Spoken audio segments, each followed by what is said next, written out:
Olá, estamos aqui com a jornalista Natália. Natália, você trabalhou em diversos setores. Qual deles te atraiu mais? O que te interessou? O que você pode extrair deles para a sua vida pessoal ou profissional? Bom, todos os setores jornalísticos em que eu trabalhei foram bem importantes, assim. Quando eu trabalhei na rádio, por exemplo, eu aprendi muitas coisas sobre como impostar a voz, coisas do ponto de vista da ferramenta, assim, como impostar a voz, como falar meio pausadamente, tudo mais. Quando eu fui repórter de rádio, eu também cobria trânsito. Isso não me ensinou propriamente coisas sobre mobilidade urbana, mas me ensinou um pouco sobre como a dinâmica da cidade funcionava, quais que eram as vias que eram mais entupidas de carro, quais que eram as menos.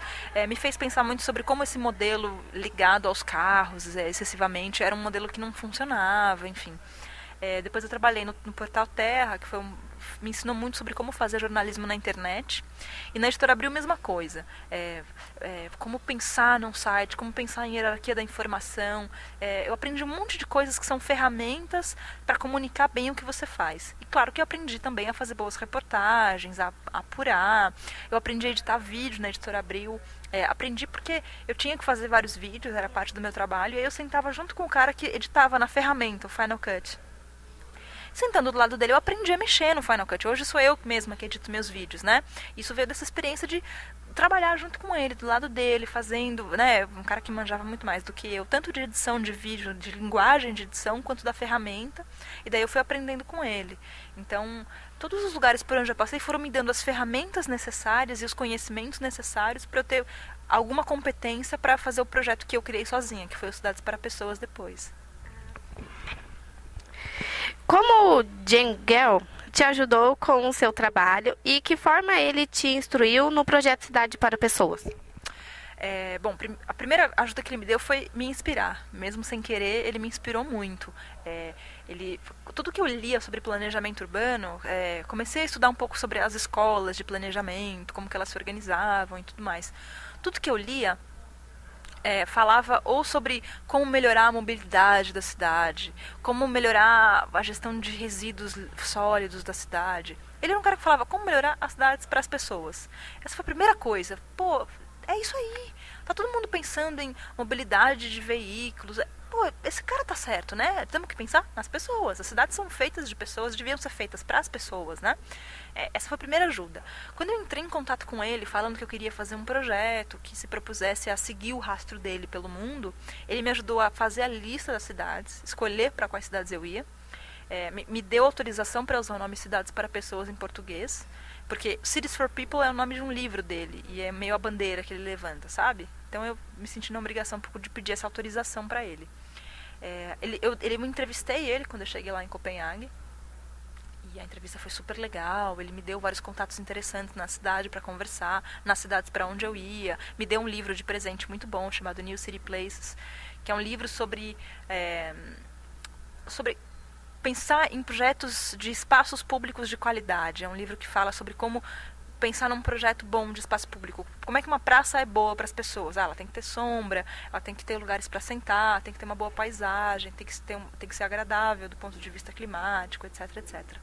Então, foi essa primeira ajuda que é a inspiração, depois uma ajuda para formatar o projeto e depois presencialmente a entrevista, né? O que podemos contribuir para despoluir os rios de nossa cidade? É uma boa pergunta. Para a gente despoluir os rios da nossa cidade, como que a gente pode contribuir? Bom, a primeira contribuição que a gente pode dar como sociedade civil é querer isso, né?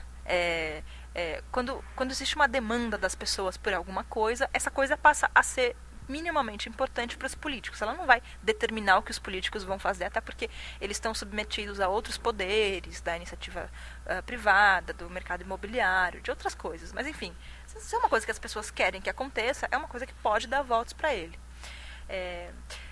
A gente pode, de alguma forma, participar do mapeamento de por que os rios são tão poluídos. A gente pode propor para entidades que não sejam necessariamente do poder público que mapeiem quanto do esgoto é tratado, quanto não é. A gente pode participar desse mapeamento que mostra os dados de por que os rios são tão poluídos e o que teria que ser atacado para que os rios deixassem de ser. A gente pode fazer um movimento de engajamento cívico, a gente pode fazer uma intervenção artística, a gente pode... em São Paulo tem uns casos bem interessantes, assim. Tem uma turma que bota biquíni, vai de Guarda-Sol até a beira do Rio Pinheiros, que é um rio bem poluído. Claro que eles não chegam muito perto porque é perigoso, é muito poluído. Mas eles vão lá e ficam lá, assim, uma tarde inteira. Aí é claro que todos os jornais vão cobrir, porque é um fato que acaba atraindo a atenção da imprensa. E aí saem fotos de pessoas de biquíni e guarda-sol à beira do Rio Pinheiros. Eles não fizeram nada efetivamente, mas eles estão botando no imaginário das pessoas essa discussão. Pô, olha, se esse rio fosse despoluído, como seria legal a nossa relação com ele, né? A relação que a gente tem com o Pinheiros é a relação de fechar o vidro para não deixar o fedor entrar dentro do carro. Podia ser outra, a gente podia estar aqui, de biquíni, com guarda-sol, à beira do rio, ou nadando nesse rio. O Pinheiros é um rio que foi poluído muito recentemente. Meu avô nadava no Pinheiros. Pô, não faz muito tempo, né? E hoje é impensável chegar perto, molhar o dedinho, você pega uma doença seríssima, né? Então, acho que alguns dos caminhos que a gente possa pensar para intervir no processo de despoluição dos rios são esses, assim. De que forma o jovem pode ocupar os espaços públicos e moldar a sua cidade?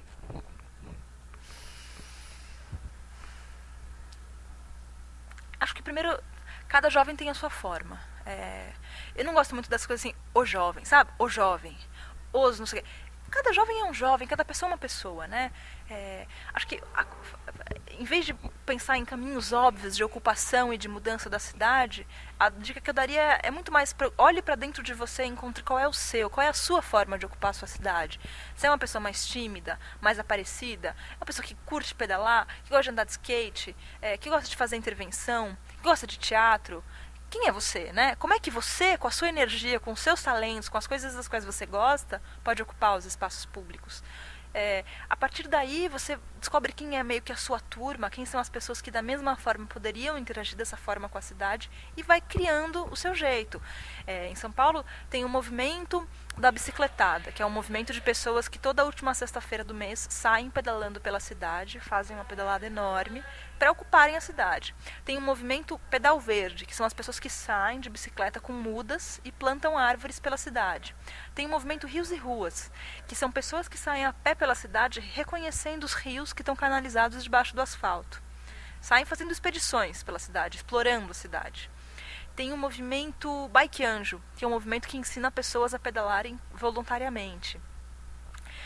Tem o movimento do Baixo Centro, que é um movimento de ocupação do centro da cidade com atividades artísticas, livres, gratuitas e sempre nos espaços públicos.